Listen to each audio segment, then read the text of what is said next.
খুলনার পহেলা বৈশাখ মানে Khulna university. So আজকে আমিও চলে গিয়েছিলাম খুলনা ইউনিভার্সিটিতে। বাট এখানে যেয়ে দেখলাম আজকে অনেক মানুষ আসছিল। প্রতিবারের মতো এইবারও খুলনা ইউনিভার্সিটিতে কনসার্ট প্লাস মেলা হবে, এই জন্য অনেক মানুষ আসছিল। খুলনার মধ্যে এই একটাই জায়গা যেখানে না আসলে পহেলা বৈশাখী ফিল হয় না। পহেলা বৈশাখ মানেই শুধু নতুন বছর না, এটা একটা অনুভূতি। আর খুলনা ইউনিভার্সিটির চারিদিকে শুধু রং, আনন্দ আর উৎসবের ছোঁয়া।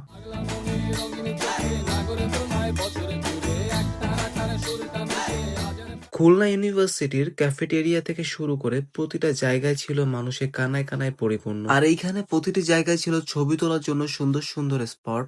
আজকে মনে হচ্ছিল খুলনার সকল মানুষ এই মেলায় চলে আসছে, কারণ এই মেলা আজকে ছিল মানুষে পরিপূর্ণ।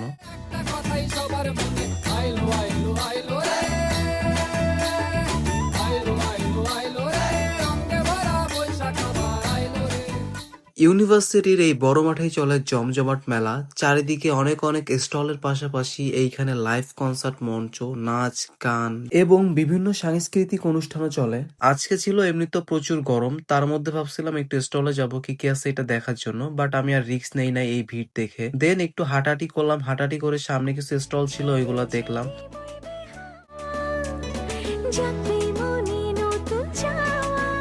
কিউট কিউট আপুদের স্টলের পাশাপাশি এই মেলায় ছিল নাগরদোলা, বাচ্চাদের বিভিন্ন ধরনের রাইড সহ আরো অনেক কিছু।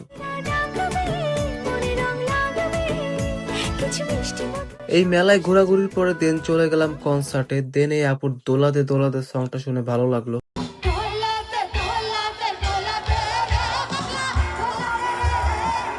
আজকে দিনটা মোটামুটি ভালোই এনজয় করছি। আর আপনাদের বৈশাখ কেমন গেছে সবাই কমেন্টস করে জানাবেন। সবাইকে আল্লাহ হাফেজ।